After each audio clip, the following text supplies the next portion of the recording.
국본의 유일한 적통공주 설.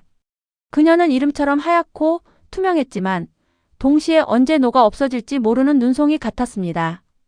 태어날 때부터 숨소리가 가늘었던 공주를 위해 왕과 왕비는 궁에서 가장 따뜻한 곳에 유리 온실 같은 처소를 지어주었습니다. 하지만 그녀에게 진정 필요한 것은 보약이 아니라 담장 밖의 생동감이었습니다. 설의 일과는 눈을 뜨는 순간부터 조심이라는 단어로 포위당했습니다. 폐에 무리가 갈까봐 흔한 향초 하나 피우지 못한 처소 안에는 은은한 약재 냄새만이 유령처럼 떠돌았습니다. 아침마다 나인들이 들고 오는 것은 향긋한 차가 아니라 검붉고 걸쭉한 탕약뿐이었습니다. 상공과 나인들은 공주의 작은 심장에 놀랄까봐 마치 무리를 걷듯 소리 없이 움직였습니다. 덕분에 궁궐의 삶은 설에게 마치 소리 없는 그림 연극을 보는 것과 같았습니다. 날이 조금만 차가워져도 왕비는 설의 어깨 위에 두툼한 단비 털 망토를 서너 겹씩 얹어주었습니다. 그 무게는 공주가 짊어진 생존의 무게만큼이나 무거웠습니다. 그녀가 할 수 있는 일이라곤 창가에 앉아지는 꽃잎을 보거나 내관들이 들려주는 바깥세상 이야기를 듣는 것뿐이었습니다. 설은 가끔 제 손등을 비추는 햇살을 보며 생각했습니다. 나도 저 햇살 아래로 나가면 저들처럼 소리내어 웃고 뛰어다닐 수 있을까? 아니면 정말 봄볕에 녹아내리는 눈사람처럼 사라져 버릴까? 담장 너머의 풀벌레 소리조차 그녀에게는 일생의 갈망이었습니다. 궁 안에 모두가 그녀를 지키기 위해 숨을 죽였으나 정작 설은 그 적막함 속에서 매일 조금씩 숨이 막혀가고 있었습니다. 12살 생일을 며칠 앞둔 어느 밤 설의 처소에 왕과 왕비가 들었습니다. 공주의 안색을 살피는 두 사람의 눈에는 사랑과 걱정이 가득했습니다. 설아, 곧 내 10번째 생일이구나. 갖고 싶은 것이나 바라는 것이 있느냐? 내 너를 위해서라면 저 하늘의 별이라도 따다 줄 것이니 무엇이든 말해보거라. 아바마마, 정말 무엇이든 들어주실 것입니까? 그래 설아. 이 어미도 내가 웃는 모습을 보고 싶구나. 귀한 비단이나 진귀한 보석 혹은 맛있는 과자라도 구해주랴. 소녀, 보석도 과자도 필요치 않사옵니다. 그저 딱 하루만이라도 이 담장 너머의 공기를 마셔보고 싶습니다. 저자거리에 나가 사람들의 웃음소리를 직접 듣고 제 발로 땅을 밟아보고 싶사옵니다. 설아, 그게 무슨 소리냐? 내 몸이 얼마나 가녀린데 그 험한 곳을 가겠다는 게야. 찬바람이라도 쐬었다간 큰일이 날 게 뻔하지 않느냐. 어머니, 저는 이곳에서 매일 숨을 쉬고 있지만 한 번도 살아있다는 느낌을 받지 못했습니다. 따뜻한 약탕기 냄새가 아니라 사람 냄새를 맡고 싶어요. 저를 사랑하신다면 제발 단 한 번만이라도 넓은 세상을 보여주셔요. 공주를 지키는 것은 이 나라의 근간을 지키는 일이다. 하지만 내 눈동자에 담긴 갈망이 이토록 깊으니 내 차마 모른 척할 수가 없구나. 중전 서리의 말대로 저 아이는 이곳에서 숨이 막혀가고 있소. 딱 하루만 허락해 줍시다. 전하, 옥체가 상하기라도 하면 어찌하시려고요. 가장 믿음직한 호위들을 붙일 것이니 너무 걱정 마시오. 설아, 이것이 내 12살 생일 선물이다. 다만 약속해라. 조금이라도 몸이 고되면 바로 돌아오겠다고. 예, 아바마마. 꼭 약속하겠습니다. 그렇게 공주 설은 생애 처음으로 유리 온실을 벗어나 운명적인 인연이 기다리는 저자거리로 나설 준비를 시작했습니다. 궁궐의 시간이 멈춘 듯 고요하다면 저자거리의 시간은 비명과 웃음 섞인 소음 속에 휘몰아쳤습니다. 그 거친 바닥엔 부모를 일찍 여의고 들풀처럼 자라난 소년 윤이 있었습니다. 비켜. 안 비키면 발가락을 분질러 버릴 테니까. 12살 소년의 손에는 책 대신 굴러다니던 몽둥이가 소년은 먹고 살기 위해 시장통 소매치기들과 몸싸움을 벌였고 찬 이슬을 피하기 위해 남의 집 처마 밑에서 밤을 지새웠습니다. 씻지 못해 흙먼지가 가득한 얼굴이었지만 그 너머로 보이는 이목구비는 무서울 정도로 수려했습니다. 특히 먹이를 노리는 매처럼 날카롭고 깊은 눈동자는 소년이 비천한 처지임에도 범상치 않은 기운을 가졌음을 보여주고 있었습니다. 내일은 배불리 먹을 수 있을까? 아니, 내일까지만이라도 살아있었으면 좋겠네. 부모님이 남긴 유품 하나 없이 오직 자신의 주먹과 눈치만으로 하루를 버텨내는 삶. 윤에게 세상은 지옥이었고 사람들은 모두 적이었습니다. 하지만 그날 운명은 그 거친 소년의 앞에 믿기지 않을 정도로 깨끗하고 고귀한 존재를 데려다 놓았습니다. 12살. 궁궐이라는 이름의 금빛 세장 속에서 꽃처럼 피어나던 설아 공주에게 드디어 특별한 날이 찾아왔습니다. 한 해 중 가장 화사한 봄날이자 공주의 생일. 그리고 난생 처음 궁궐 밖 세상으로 나들이를 떠나는 날이었습니다. 공주마마, 준비되셨사옵니까? 바깥 세상은 궁궐과는 사뭇 다를 것이옵니다. 상궁의 물음에 설아는 설레는 마음을 감추지 못한 채 대답했습니다. 그래 상궁. 너무 두근거려서 어제 밤잠을 다 설쳤지 뭐냐. 설아는 고운 분홍빛 저고리와 연보라색 치마를 차려입고 거울 앞에 섰습니다. 길게 따 내린 머리에는 앙증맞은 은비녀를 꽂았고 꽃잎처럼 붉은 입술은 기대로 살짝 벌어졌습니다. 어릴 적 병약했던 흔적은 이제 찾아볼 수 없었습니다. 맑고 투명한 피부와 반짝이는 눈빛은 이제 막 꽃망울을 터뜨리는 꽃봉오리 그 자체였습니다. 공주마마, 정령 선녀가 환생한 듯 아름다우십니다. 모든 백성이 마마의 미모에 탐복할 것이옵니다. 곁에 선 공녀들의 칭찬에 설아는 수줍게 웃어 보였습니다. 하지만 마음속엔 오직 한 가지 생각뿐이었습니다. 정말 바깥 세상은 어떤 모습일까? 태어나 단 한 번도 궐 담장을 넘어본 적 없는 설아에게 세상은 오직 책 속에만 존재하는 상상이었습니다. 잔뜩 꾸민 모습이 조금은 어색하기도 했지만 왠지 모르게 오늘따라 특별한 인연이 기다리고 있을 것만 같은 예감이 들었습니다. 육중한 궁궐문이 서서히 열리고 그 틈 사이로 눈부신 햇살과 함께 낯선 공기가 밀려왔습니다. 드디어 공주가 첫 발을 내디뎠을 때 그녀의 입에서는 작은 탄성이 터져 나왔습니다. 눈앞에 펼쳐진 세상은 그녀가 상상했던 것보다 훨씬 더 다채롭고 활기찬 빛깔로 넘실대고 있었습니다. 육중한 궁궐문이 천천히 열리고 그 틈 사이로 눈부신 햇살과 함께 낯선 공기가 밀려왔습니다. 드디어 첫 발을 내디딘 설아 공주의 입에서는 작은 탄성이 터져 나왔습니다. 눈앞에 펼쳐진 저자거리는 상상했던 것보다 훨씬 더 다채롭고 활기찬 빛깔로 넘실대고 있었기 때문입니다. 와, 이게 정녕 바깥 세상이란 말인가? 책에서 보던 것과는 또 다르구나. 북적이는 인파, 여기저기서 들려오는 상인들의 거친 외침, 코끝을 스치는 고소한 기름 냄새와 달큰한 약재 냄새까지. 모든 것이 설아에게는 신기하고 경이로웠습니다. 공주는 눈을 휘둥그레 뜨고 좌우를 두리번거리기에 바빴습니다. 공주마마, 너무 앞서가지 마시옵소서. 인파가 많으니 조심하셔야 합니다. 상궁의 걱정 섞인 목소리에도 설아는 아랑곳하지 않았습니다. 상궁, 저것 좀 보게. 저 김이 모락모락 나는 떡은 무엇이고 저기 곱게 놓인 비단은 또 무엇인가. 설아는 호기심 가득한 눈으로 저자거리를 탐색했습니다. 갓 구운 떡 냄새에 이끌려 한참을 서서 구경하기도 하고 오색찬란한 비단 놀이개에 시선을 빼앗겨 발걸음을 멈추기도 했습니다. 그녀의 얼굴에는 궁궐에서는 결코 볼 수 없었던 해맑고 눈부신 웃음꽃이 피어났습니다. 이리도 활기찬 곳이 있었는데 어찌 나는 이제껏 궁에만 갇혀 살았을꼬?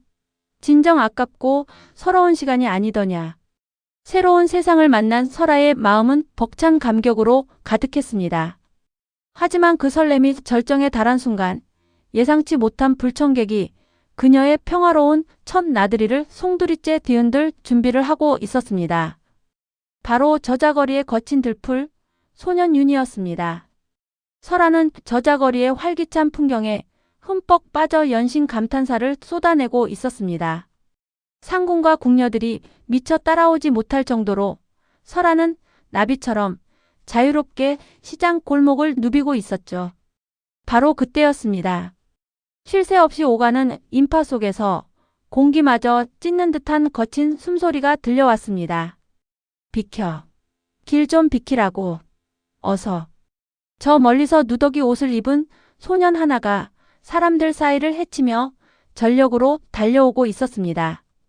땀과 흙먼지로 뒤범벅된 얼굴, 거칠게 몰아쉬는 숨, 그리고 불안과 초조함이 뒤섞인 매처럼 날카로운 눈빛. 바로 소년 윤이었습니다. 그는 누군가에게 쫓기기라도 하듯 오직 앞만 보며 내달리고 있었습니다. 저 아이는 대체 설아가 의아한 눈빛을 보낸 것도 잠시 앞만 보고 달리던 윤과 주변을 살피지 못했던 설아는 피할 틈도 없이 그대로 부딪히고 말았습니다. 쿵 하는 둔탁한 소리와 함께 설아의 가녀린 몸이 휘청거렸고 들고 있던 작은 놀이개 주머니가 바닥에 떨어졌습니다. 으악. 괜찮읍. 윽. 윤은 급하게 사과를 하려다 골목 끝에서 나타난 추격자들을 발견하고는 제 입을 틀어막았습니다. 그는 당황한 기색이 역력한 눈으로 설아를 한번 바라보더니 미안하다는 듯 그녀를 옆으로 살짝 밀어내고는 다시 어둠 속으로 달아나기 시작했습니다. 공주마마, 괜찮으시옵니까? 저 무엄한 아이를 당장 잡아라.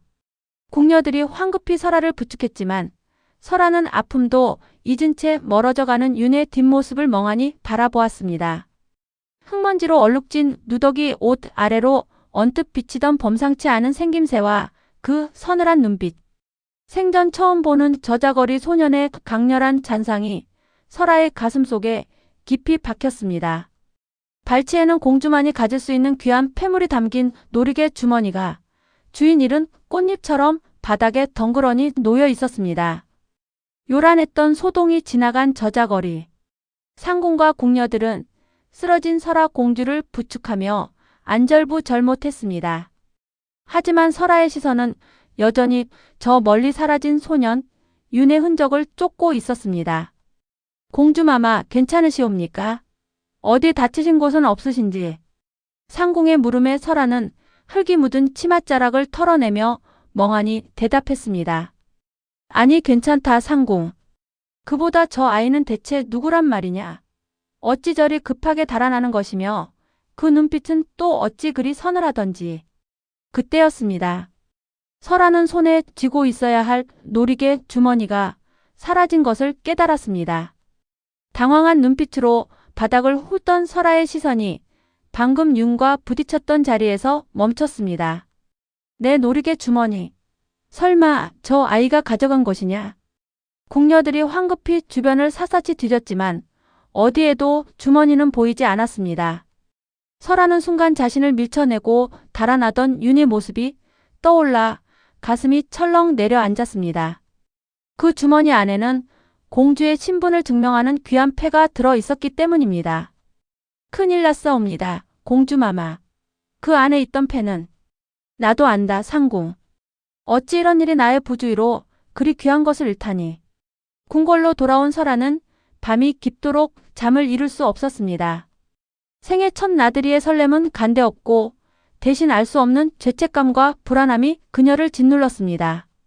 하지만 그보다 더 설아를 괴롭히는 건 흙먼지 속에서도 강렬한 인상을 남겼던 소년 윤의 얼굴이었습니다. 그 아이가 정말 도둑이었을까? 아니면 그저 우연한 사고였을까? 만약 그 패가 무엇인지 알게 된다면 그 아이는 어떻게 되는 걸까?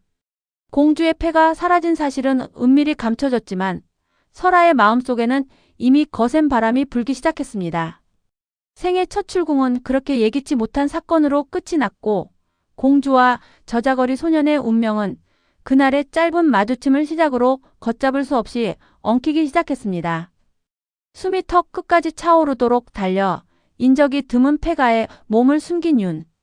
뒤쫓던 무리들을 따돌린 소년의 손에는 아까 그 소녀와 부딪히며 엉겁결에 낚아챈 비단 주머니 하나가 쥐어져 있었습니다. 하! 이건 또 뭐야? 그 부잣집 아가씨 건가? 윤은 거친 손길로 주머니를 열었습니다. 그 안에서 나온 것은 번쩍이는 금 장식과 기품 있는 문양이 새겨진 옥패였습니다. 이건 잘못 건드렸다간 정말 목이 날아가겠는데. 하지만 장터 김씨 아저씨한테만 잘 넘기면 작은 기와집 한 채는 거뜬히 사고도 남겠어. 평생을 길바닥에서 보낸 윤에게 이것은 인생을 송두리째 바꿀 수 있는 기회였습니다. 하지만 이상하게도 아까 마주쳤던 그 소녀의 맑은 눈동자가 자꾸만 눈앞에 아른거렸습니다. 겁도 없이 그런 눈으로 쳐다보긴. 도둑으로 몰리기 딱 좋겠군. 그 시각 궁궐의 설아는 결심한 듯 입술을 굳게 깨물었습니다. 상공들이 잠든 깊은 밤, 설아는 낮에 보았던 소년의 눈빛을 떠올렸습니다. 도둑이라고 하기엔 너무나 시리고 슬펐던 그 눈빛을 말이죠. 그 아이는 도둑이 아니야. 그저 무언가에 쫓기고 있었을 뿐. 내가 직접 찾아야겠어. 내 패가 잘못된 곳에 쓰이기 전에. 설아는 화려한 옷을 벗어던지고 평범한 옷으로 갈아입었습니다. 담장 너머 어둠 속으로 몸을 숨기는 설아의 심장이 세차게 뛰기 시작했습니다. 엇갈린 신분, 그리고 기와집 한 채만큼이나 무거운 비밀을 사이에 둔 두 사람의 두 번째 만남이 조용히 다가오고 있었습니다. 한밤중 궁궐의 높은 담장을 넘어 저자거리로 나선 설아. 평민의 옷으로 갈아입었지만 숨길 수 없는 고결한 분위기는 어둠 속에서도 묘하게 시선을 끌었습니다. 설아는 낮에 그 소년 윤과 부딪혔던 골목 어귀를 기억해내며 조심스럽게 발걸음을 옮겼습니다. 그 아이는 어디로 간 걸까? 이 넓은 저자거리에서 대체 어떻게 찾아야 한단 말인가? 밤의 저자거리는 낮보다 훨씬 거칠고 위험했습니다. 흔들리는 등불 아래 술잔을 기울이는 사내들의 거친 웃음소리, 그리고 정체를 알 수 없는 그림자들이 설아의 주위를 맴돌기 시작했습니다. 바로 그때였습니다. 아니, 저기 곱게 차려입은 아가씨는 누신가? 이런 밤중에 혼자 다니면 위험한 줄 모르고 험악하게 생긴 사내 둘이 설아의 앞을 막아섰습니다. 호호, 귀한 집 아가씨가 길을 잃은 모양인데 우리가 길 안내를 좀 해줄까? 사내들이 음산한 미소를 지으며 다가오자 설아는 두려움에 몸이 굳어버렸습니다. 궁궐 안에서는 상상조차 할 수 없던 위협이 눈앞에 닥친 것입니다. 설아가 뒷걸음질치며 달아나려 했지만 사내들은 이미 그녀를 포위하듯 애워쌌습니다. 안 돼, 이렇게 허망하게 잡힐 순 없어. 바로 그 순간이었습니다. 어둠 속에서 번개처럼 나타난 그림자 하나가 사내들을 향해 맹렬히 몸을 날렸습니다. 감히 이 근처에서 무슨 짓거리들이야. 당장 꺼지지 못해. 예상치 못한 기세에 눌린 사내들은 욕설을 내뱉으며 혼비백 산 달아났습니다. 거친 숨을 몰아쉬며 나타난 그 소년, 바로 윤이었습니다. 윤, 너였구나. 설아는 안도의 한숨을 내쉬며 윤을 바라보았습니다. 하지만 윤의 표정은 얼음장처럼 차가웠습니다. 미쳤군. 이런 곳을 대체 무슨 배짱으로 혼자 돌아다니는 거야? 설마 나를 따라온 건가? 두 사람의 두 번째 만남은 그렇게 서늘한 밤바람이 부는 거리 한복판에서 이루어졌습니다. 한 명은 잃어버린 것을 찾기 위해, 또 한 명은 인생을 바꿀 위험한 보물을 품에 안은 채로 말이죠. 이제 두 사람의 운명은 때려야 뗄 수 없이 엉키기 시작했습니다. 윤은 차가운 눈초리로 설아를 쏘아보며 품 안에서 비단 주머니를 꺼냈습니다. 달빛 아래 드러난 옥패의 문양이 은은하고도 서슬퍼런 빛을 내뿜었습니다. 이걸 찾으러 온 거지? 대답해봐. 내가 정말 이 물건의 주인이 맞긴 한 거야. 맞다. 그것은 내게 목숨만큼 소중한 것이야. 그러니 제발 돌려다오. 목숨만큼 소중한 것이고는 간수가 너무 허술하더군. 장터 김씨 아저씨 말로는 이 패 하나면 기와집 몇 채는 사고도 남는다던데. 내 정체가 대체 뭐야? 단순한 양반가 애기씨는 아닌 것 같은데. 윤의 날카로운 질문에 설아는 입술을 깨물었습니다. 자신의 신분을 밝히는 순간 모든 것이 달라질 것임을 직감했기 때문이죠. 내 이름은 설아. 그저 군과 인연이 조금 닿아 있는 사람일 뿐이다. 부탁이야, 윤. 그걸 돌려준다면 내가 원하는 것은 무엇이든 들어줄게. 무엇이든? 기와집이라도 사주겠다는 거야. 참나, 세상 물정 모르는 소리 하지 마. 이 물건은 이제 내 손에 있고 주인은 나라고. 윤이 옥패를 다시 품에 넣고 돌아서려던 찰나 골목 끝에서 수십 개의 횃불이 일렁거리며 다가오기 시작했습니다. 낮에 윤을 쫓던 wal패들과는 차원이 다른 철갑을 두른 군사들의 묵직한 발소리였습니다. 채 끈질긴 놈들. 벌써 여기까지 쫓아온 거야? 아니, 저들은 궁의 군사들이야. 설아의 얼굴이 하얗게 질렸습니다. 저들에게 들키는 순간 설아는 궁으로 끌려갈 것이고 옥패를 가진 윤은 무사하지 못할 것입니다. 윤은 당황해 굳어버린 설아의 팔목을 거칠게 낚아챘습니다. 멍하니 서서 뭐해? 잡혀 죽고 싶어. 일단 뛰어. 엇갈린 신분의 두 사람은 이제 차가운 밤 공기를 가르며 함께 달리기 시작했습니다. 간신히 군사들의 추격을 피해 윤이 아는 비밀스러운 폐가에 몸을 숨긴 두 사람. 작은 등불 하나가 어둠을 밝히는 그곳에서 설아는 품에서 옥패를 꺼내 조용히 들여다보았습니다. 윤은 팔짱을 낀 채 벽에 기대어 설아를 지켜보고 있었습니다. 고맙다, 윤. 내 덕분에 목숨을 건졌구나. 그리고 내 패도. 목숨 건졌으면 됐잖아. 이제 내가 왜 이런 위험한 물건을 들고 다녔는지 말해봐. 도대체 뭐 하는 사람이길래 군사들까지 널 쫓아오고 이런 귀한 패를 갖고 다니는 거야. 윤의 차가운 물음에 설아는 잠시 망설였습니다. 자신의 신분을 밝히는 것이 과연 옳은 일일까? 하지만 이미 모든 것이 엉켜버린 지금 진실을 말해야 할 때라고 생각했습니다. 나는 이 나라의 공주다. 설아라는 이름은 궁궐에서의 내 이름일 뿐 바깥에선 알려져선 안 되는 이름이지. 설아의 고백에 윤의 눈이 휘둥그레졌습니다. 공주라니. 그의 눈빛에는 놀라움과 함께 알 수 없는 분노가 스쳐 지나갔습니다. 공주라고? 그래서 그렇게 세상 물정 모르는 소리만 했군. 목숨만큼 소중하다던 그 패도 궁궐 문을 나서자마자 잃어버리고 나처럼 천한 놈들 목숨은 파리 목숨보다 못하게 생각하고. 나는 그런 뜻으로 말한 것이 아니다. 내겐 이 패가 매우 중요한 의미를 지니고 있어. 나의 소중한 기억이 담긴 패란 말이다. 너처럼 멋대로 남의 물건을 훔치는 자는 이해할 수 없겠지. 서로를 향한 오해와 분노가 뒤섞여 두 사람의 목소리가 높아졌습니다. 옥패를 든 설아의 손이 미세하게 떨렸습니다. 밖에서는 여전히 군사들의 수색이 계속되는 듯 발소리가 희미하게 들려왔습니다. 당장이라도 이 패를 가지고 저 군사들에게 달려가면 너희들이 나에게 기와집 몇 채쯤은 사주겠지. 어쩌면 더 큰 상을 받을지도 모르고. 윤의 비아냥거림에 설아는 아무 말도 할 수 없었습니다. 그의 말처럼 이 모든 것이 자신의 경솔함 때문에 벌어진 일이었습니다. 폐가 안에는 정적만이 감돌았고 밖에서는 군사들의 수색 소리가 점점 더 가까워지고 있었습니다. 두 사람의 날 선 대화가 오가던 그때 폐가 밖이 갑자기 환해졌습니다. 들이닥친 군사들의 횃불이 문틈 사이로 붉은 일렁임을 만들어냈습니다. 이제 도망칠 곳도 물러설 곳도 없었습니다. 이 근처에서 수상한 그림자를 보았다. 샅샅이 뒤져라. 쥐새끼 한 마리도 놓쳐선 안 된다.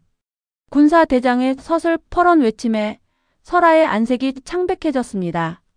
그녀는 겁에 질려 옥패를 진 손을 가슴에 꼭 모았습니다. 그 모습을 지켜보던 윤의 눈빛이 심하게 흔들렸습니다. 분노로 가득했던 소년의 눈에 처음으로 낯선 감정이 스쳐 지나갔습니다. 젠장, 저 바보 같은 공주 나리. 윤은 낮은 욕설을 내뱉더니 벽에 쌓인 집단에 불을 붙였습니다. 순식간에 매운 연기가 폐가 안을 가득 메웠습니다. 윤, 지금 무얼 하는 것이냐? 불이 나면 우리도 위험해. 조용히 해. 내가 놈들을 유인할 테니 넌 연기를 틈타 뒷문으로 빠져나가. 급해. 절대 뺏기지 말고 잘 가지고 있어. 나중에 내가 기와집으로 바꿔 먹어야 하니까. 유는 설아의 대답도 듣지 않은 채 겉옷을 뒤집어 쓰고 불길이 치솟는 정문으로 힘차게 뛰쳐나갔습니다. 여기다. 도둑이 여깄다. 윤의 외침에 군사들의 시선이 모두 쏠렸습니다. 그 틈을 타 설아는 차오르는 눈물을 닦으며 뒷문을 향해 달렸습니다. 불꽃 너머로 멀어지는 윤의 뒷모습이 설아의 가슴에 지워지지 않는 낙인처럼 새겨졌습니다. 윤 부디 죽지 마라. 꼭 다시 만나야 해. 그때는 도둑이 아니라 나의 유일한 벗으로 너를 부를 테니까. 공주를 찾기 위해 온 저자거리를 뒤엎은 군사들. 그들에게 윤은 그저 공주를 납치한 흉악한 도둑일 뿐이었습니다. 말해라. 공주 저하를 어디에 숨겼느냐. 감히 왕실의 보물에 손을 대고 무사할 줄 알았더냐. 군사 대장의 칼끝이 윤의 목을 겨눕니다. 윤은 고통 속에서도 설아가 숨은 쪽을 절대 쳐다보지 않았습니다. 오히려 비릿한 웃음을 지으며 도발했죠. 공주, 그 귀찮은 계집 말인가. 돈도 안 될 것 같아 진작에 저 밑 숲속에 버리고 왔지. 아마 지금쯤 산짐승 밥이나 되었을걸? 칼을 뽑는 날카로운 소리. 윤은 스스로 대역죄인이 되기를 택했습니다.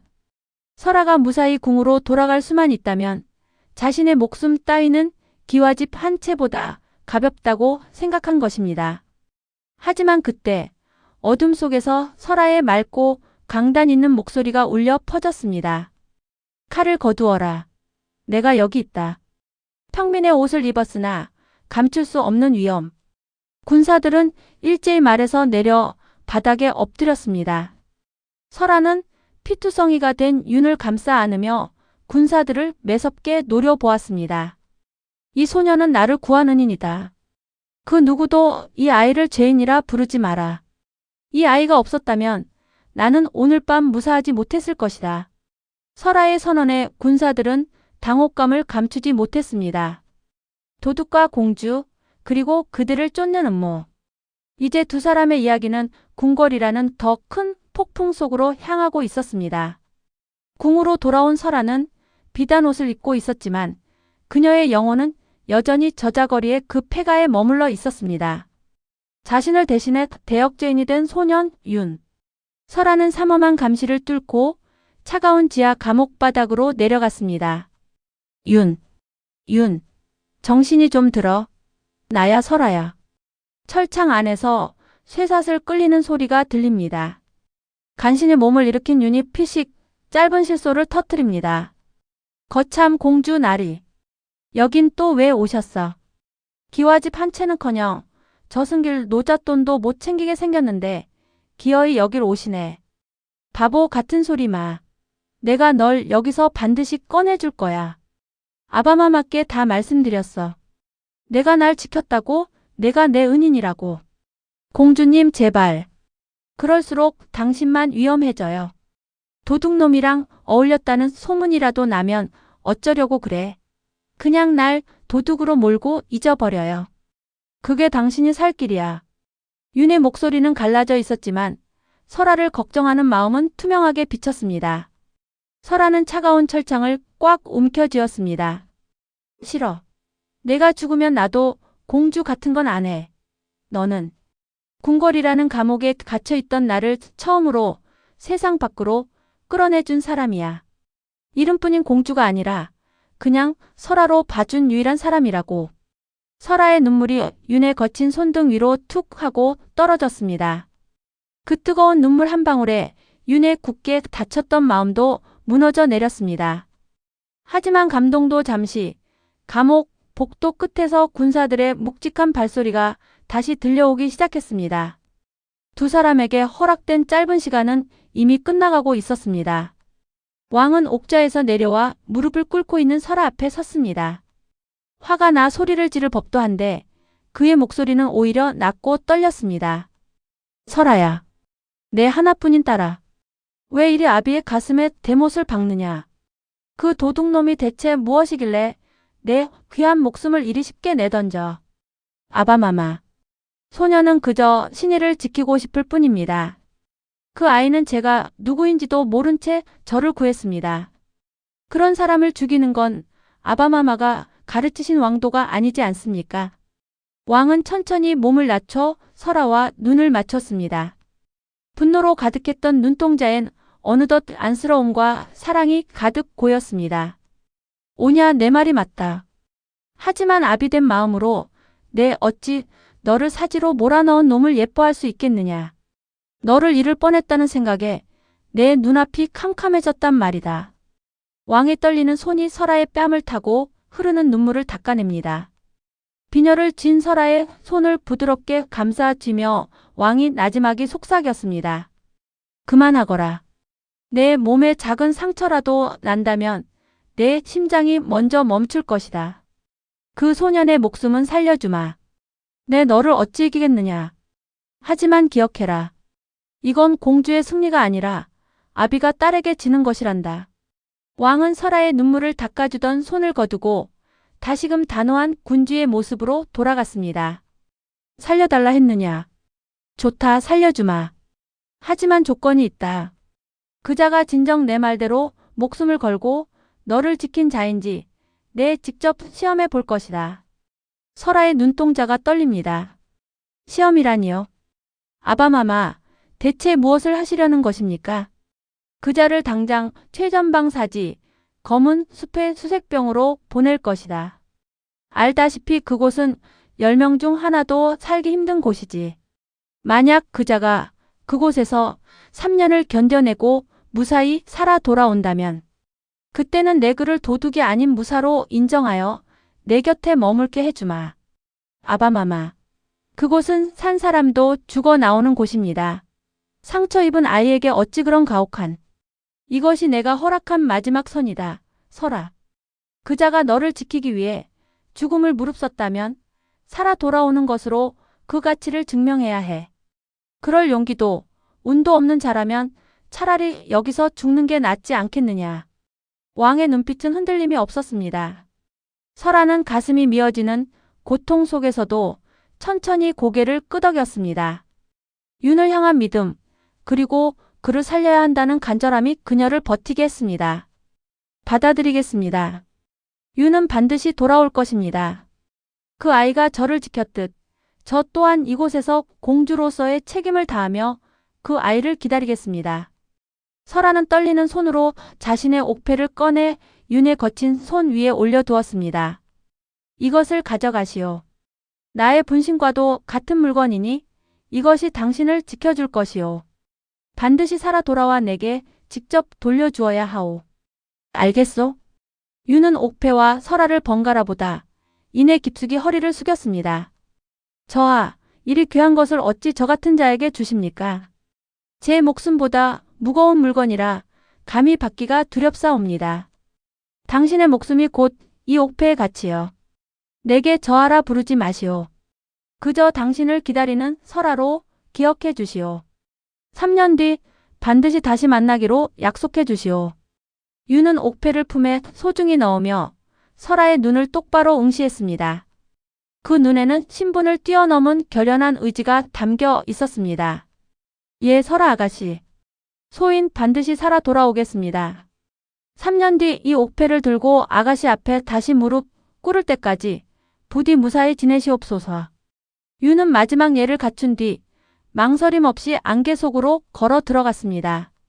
설아는 멀어지는 그 뒷모습을 보며 처음으로 공주라는 무게를 짊어지고 3년을 버티겠노라 다짐했습니다. 3년 전 궁궐 뒷문에서 설아와 헤어진 윤은 곧장 죽음의 땅 검은 숲으로 보내졌습니다. 오랑캐와의 끊임없는 싸움, 굶주림과 추위, 그리고 맹수들의 위협이 매일 그의 목숨을 노렸습니다. 이 정도로는 부족해. 나는 반드시 살아남아야 한다. 날카로운 나뭇가지에 베인 팔뚝을 부여잡고 윤은 피를 흘리면서도 고통을 참아냈습니다. 솜털 같던 소년의 모습은 온데간데 없고 그의 얼굴은 거친 흉터와 강인함으로 가득했습니다.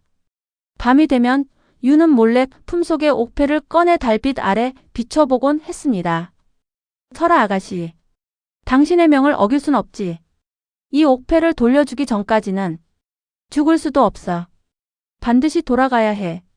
어느 날 밤, 오랑캐의 대규모 기습으로 유는 깊은 숲속으로 고립되었습니다. 사방에서 날아드는 화살과 번뜩이는 칼날 속에서 유는 홀로 맹수처럼 싸웠습니다. 젠장. 이런 곳에서 죽을 수는 없어. 설아 아가씨가 나를 기다리고 있어. 피와 흙으로 뒤범벅된 그의 눈빛은 이글거렸습니다. 설아의 목소리가 귓가에 환청처럼 울렸습니다. 반드시 살아 돌아와 내게 직접 돌려주어야 하오. 옥패를 쥔 손에 힘을 주자 그 서늘한 기운이 지쳐 쓰러져 가던 윤의 심장에 다시금 뜨거운 불을 지폈습니다. 그는 검은 숲의 심장부에서 살아남아 돌아가겠다는 맹세를 다시 한번 되새겼습니다. 북방의 영웅이 돌아왔다는 소식에 궁궐이 술렁였습니다. 왕은 공을 세운 무사를 편전으로 직접 불렀죠. 무거운 갑옷 소리와 함께 사내가 입장했습니다. 고개를 들라. 내가 정녕 혼자서 적진을 평정했다는 그 무사인가. 사내가 천천히 고개를 들자 왕은 옥좌의 손잡이를 움켜쥐었습니다. 3년 전 죽으라 보냈던 소년이 야수가 되어 돌아온 것입니다.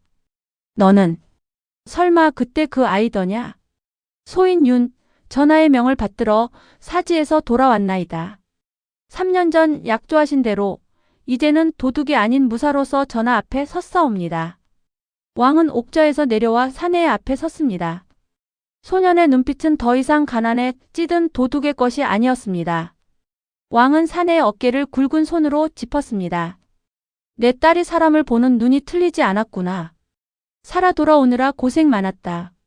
너의 그 칼, 이제 누구를 위해 쓰고 싶으냐? 처음부터 끝까지 오직 단 한 분뿐이옵니다. 왕은 나지막이 미소 지었습니다. 좋다. 오늘부로 너를 공주 설아의 전임 호위 무사로 임명한다. 이것은 왕으로서 내리는 상이자 아비로서 내리는 부탁이다. 내 딸을 다시는 울리지 마라. 목숨이 다하는 날까지 그림자가 되어 지키겠나이다. 설아 공주는 밤마다 이 정원에서 기도를 올렸습니다. 생사를 알 수 없는 한 소년을 위해서 말이죠. 그런데 오늘 밤 정원의 그림자 속에서 한 남자가 걸어 나왔습니다. 공주 저하, 북방의 먼지를 털고 이제야 인사를 올리나이다. 설아는 숨이 멎을 듯 했습니다. 그 목소리, 3년 동안 단 한순간도 잊은 적 없는 그 목소리였습니다. 윤이냐? 정녕 내가 맞느냐? 달빛 아래 드러난 그의 모습은 눈부셨습니다. 늠름한 무관의 기상, 그리고 국왕의 신뢰를 상징하는 별군직의 복색. 살아 있었구나. 정말로 살아 돌아왔어. 아바마마께서 칭찬하시던 그 용맹한 무사가 너였다니. 윤은 품 안에서 3년 전 설아가 건넸던 옥패를 꺼내 보였습니다. 낡은 주머니 속에서 빛나는 옥패. 그것은 두 사람의 끊어지지 않은 인연이었습니다. 이 옥패가 저를 지켰습니다. 주인이 기다리니 절대 죽지 말라고 매일 밤 제게 속삭였습니다. 여기, 약조하신 대로 돌려드리러 왔습니다. 설아는 흐르는 눈물을 닦지도 못한 채 윤의 거친 손을 꽉 잡았습니다. 옥패는 이제 필요 없다. 내가 돌아왔으니 되었다. 이제 너는 나의 호위무사다. 그리고 나의 유일한 벗이다. 예, 저하. 소인의 칼은 이제 오직 저하를 위해서만 뽑힐 것입니다. 저하의 그림자가 되어 죽는 날까지 곁을 지키겠나이다. 낮에는 수많은 눈들이 그들을 감시합니다. 공주와 무사. 결코 닿을 수 없는 하늘과 땅이죠. 하지만 달빛만이 세상을 비추는 이 시간, 두 사람의 거리는 단 한 뼘도 되지 않습니다. 윤, 거기 있지? 춥다. 들어와서 좀 쉬거라. 저하, 소인은 밖을 지키는 무사입니다. 방 안으로 드는 것은 법도에 어긋나옵니다. 설아는 결국 직접 문을 열고 윤의 소매를 낚아챘습니다. 명이다. 들어와라. 아까 대련 중에 어깨를 다치지 않았느냐. 어서. 촛불 아래 윤은 묵직한 갑옷을 벗고 겉옷을 내렸습니다. 설아가 약을 들고 다가오자 윤이 황급히 그녀의 손을 가로막았습니다. 저하. 소인의 몸에 손을 대지 마십시오. 이건 엄연한 금기입니다. 금기? 이 방 안엔 공주도 무사도 없다. 그저 다친 너와 너를 치료해주고 싶은 설아만 있을 뿐이야. 설아의 하얀 손가락이 윤의 어깨에 새겨진 험한 흉터들을 훑습니다. 윤은 차가운 약기운보다 그녀의 손끝에서 전해지는 뜨거운 온기에 정신이 아득해졌습니다. 이 깊은 흉터는 언제 생긴 것이냐? 나를 지키다 생긴 그 상처는 어디 있어? 상처가 아닙니다. 저하를 다시 만나게 해준 훈장입니다. 3년 내내 이 흉터들을 보며 견뎠으니까요. 설아는 가만히 윤의 가슴에 얼굴을 묻었습니다.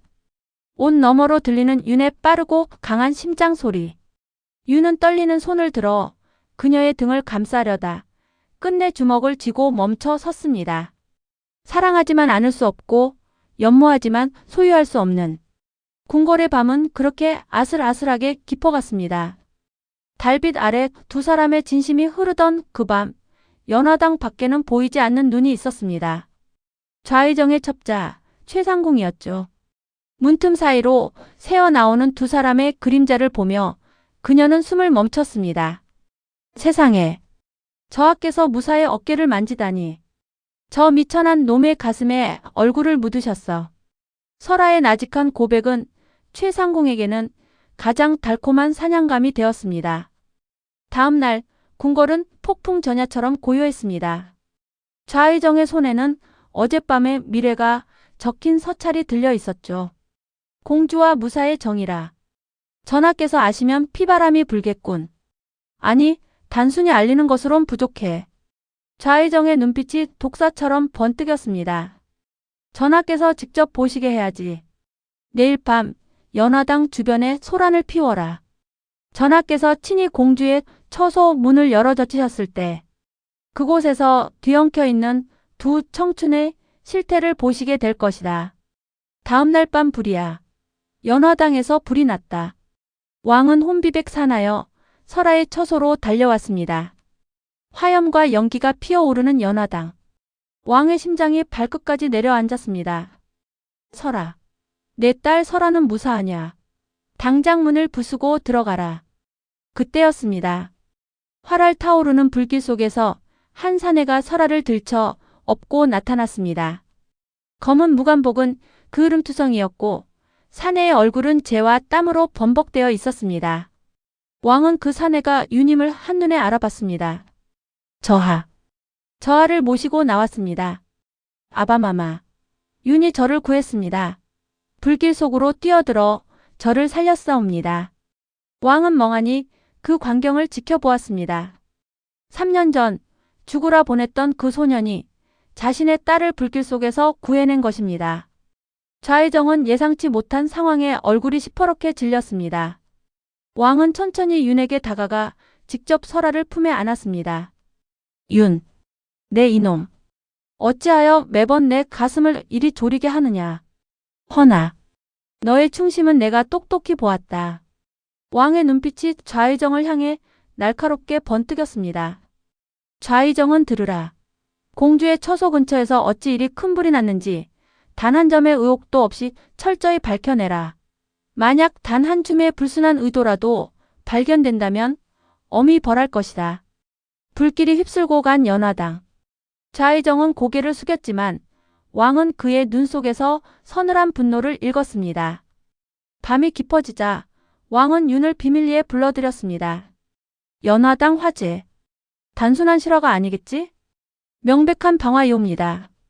불이 시작된 창고는 인적이 드물고 자연 발화할 수 없는 곳이었사옵니다. 왕은 촛불을 응시했습니다. 짐작가는 자는 있으나 물증이 없구나. 윤, 너에게 밀명을 내리겠다. 좌의정이 움직이기 전에 내가 먼저 움직여라. 이번 화재의 배후를 밝히고 그 목줄을 가져오너라. 단, 내 딸이 연루된 어떤 증거도 남겨서는 아니 된다. 윤은 왕의 눈빛을 마주했습니다. 왕은 딸의 안위를 지키려는 아버지였고 윤은 사랑하는 이를 지키기 위해 모든 것을 감수하려는 무사였습니다. 예, 전하. 소인 목숨을 걸고 전하의 명을 받들겠나이다. 저하의 그림자가 되어 진범을 찾아내겠나이다. 윤은 다시 그림자가 되었습니다. 화려한 무관 복장을 벗어 던지고 오직 단 한 자루의 칼과 함께 어둠 속으로 스며들었죠. 도둑 시절의 감각과 북방의 투기가 결합된 그는 이제 누구도 막을 수 없는 추격자였습니다. 기름 냄새. 이건 일반 등유가 아니야. 좌의정, 감히 국경의 군수 물자까지 빼돌려 불을 질렀단 말인가. 단서를 잡은 윤은 쥐새끼처럼 숨어든 하급 관리를 추적했습니다. 그가 도착한 곳은 궁궐 구석에 버려진 사당. 그곳에서 좌의정의 신복, 최상공이 도끼 어린 눈으로 관리에게 금부치를 건네고 있었습니다. 입 조심하게. 좌의정 대감의 지시였다는 게 새어나가는 날엔 자네 가솔들은 몰살이야. 그때 얼음장 같은 목소리가 정적을 깨트렸습니다. 그 입으로 내뱉은 말, 전하 앞에서도 당당히 할 수 있겠소? 순식간에 최상공의 목에 서늘한 칼날이 닿았습니다. 좌의정의 개가 되어 공주 저하를 치해하려 한 죄. 그 대가가 무엇인지 똑똑히 보여주지. 윤은 떨고 있는 최상공의 품에서 좌의정의 직인이 찍힌 서찰을 낚아챘습니다. 불을 질러 공주를 끌어내고 혼란 중에 시해하라. 그 추악한 진실이 달빛 아래 드러나는 순간이었습니다. 윤은 왕의 앞에 밀지를 바쳤습니다. 왕은 옥좌에 앉아 지그시 윤을 내려다 보았습니다. 그의 목소리에는 이전의 노여움 대신 깊은 신뢰가 담겨 있었습니다. 고생하였다. 윤. 내가 결국 내가 바라던 그 증자를 가져왔구나. 예, 전하. 좌의정이 공주 저하를 위협하고 국고를 횡령한 명백한 물증이옵니다. 왕은 촛불을 손으로 가리키며 나직이 말했습니다. 좌의정은 내가 너를 곁에 둔 이유를 끝내 몰랐던 모양이다. 윤. 내가 너를 왜 그 지옥 같은 검은 숲으로 보냈는지 아느냐. 단순히 벌을 주려 함이 아니었다. 내 딸의 곁을 지키기 위해서는 가장 날카로운 칼이 필요했기 때문이다. 윤은 왕의 깊은 안목에 압도되어 숨을 죽였습니다. 좌의정 같은 자들이 너와 설아의 사이를 트집 잡아 나를 흔들려 할 것 또한 이미 알고 있었다. 그래서 나는 그가 마음껏 덫을 놓도록 자리를 비워주었지. 윤. 너는 그 덫을 단칼에 끊어낼 나의 가장 믿음직한 수하이이자 설아를 지킬 유일한 방패다. 왕의 신뢰 섞인 호칭에 윤의 가슴이 뜨거워졌습니다. 오늘 밤 저들의 탐욕을 끝낼 것이다. 윤, 내가 앞장서라. 그리고 기억해라. 너는 더 이상 도둑도 천한 자도 아니다. 내 딸의 목숨을 구하고 이 나라의 근간을 지킨 나의 무사다. 좌의정의 역모가 진압되고 궁궐에는 평화가 찾아왔습니다.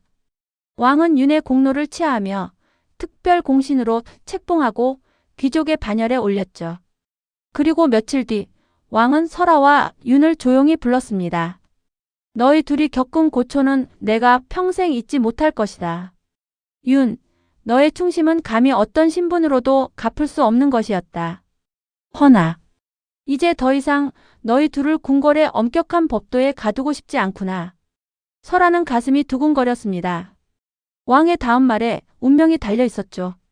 한양 외곽, 인적이 드문 산골에 작은 기와집 한 채를 지어 두었다. 사시사철 꽃이 피고 푸른 나무들이 바람에 흔들리는 고요한 곳이지. 그곳에서 너희 둘이 모든 시선과 제약에서 벗어나 편안하게 서로를 사랑하며 살아가도록 허락하겠다. 설아, 나의 부마로서 윤과 혼인하고 그곳에서 새 삶을 시작하여라. 설아는 눈물을 흘리며 왕의 품에 안겼습니다. 윤은 감격에 겨워 무릎을 꿇고 왕에게 깊이 머리를 조아렸습니다. 그 후 설아와 윤은 왕이 하사한 아름다운 산골 마을의 기와집에서 새로운 삶을 시작했습니다. 그들의 집 주변에는 온갖 들꽃들이 만발했고 바람 소리만이 조용히 속삭이는 평화로운 나날이 이어졌습니다. 더 이상 공주도 호위무사도 아닌 그저 설아와 윤으로 서로를 부르는 두 사람. 아가씨. 아니 설아. 이제야 진정 내 사람이 된 것 같소. 이제 아무도 우리를 떼어놓을 수 없을 것이요. 이 모든 것이 꿈만 같소. 우리의 이야기는 이제 시작일 뿐이야, 윤. 윤은 설아의 이마에 입을 맞추었습니다. 고된 세월의 흉터는 영광의 증표가 되어 빛났고 두 사람은 서로의 눈빛 속에서 영원한 사랑을 확인하며 끝없는 행복을 약속했습니다. 그들의 이야기는 그렇게 아름다운 산골 마을에서 영원히 이어졌습니다. 3년 전 누더기를 걸치고 옥패를 훔치던 소년과 그 소년에게서 가능성을 보았던 공주의 이야기가 드디어 아름다운 결실을 맺었네요. 차가운 검은 숲의 바람과 궁궐의 서슬 퍼런 음모를 모두 견뎌낸 두 사람에게 이제는 사시사철 지지 않는 꽃들과 따스한 햇살만 가득하기를 바랍니다. 비록 공식적인 기록에는 사라진 공주와 충성스러운 무사로 남을지 모르나 그 산골 기와집 안에서만큼은 세상에서 가장 자유롭고 행복한 윤과 설아로 영원히 기억될 것입니다. 야담 서재의 긴 여정을 함께 해주셔서 감사합니다. 두 사람의 뒷이야기가 궁금해질 때면 언제든 다시 이곳을 찾아주세요. 설아와 윤의 앞날처럼 당신의 일상에도 늘 따뜻한 봄바람이 머물기를 기원합니다. 행복하세요.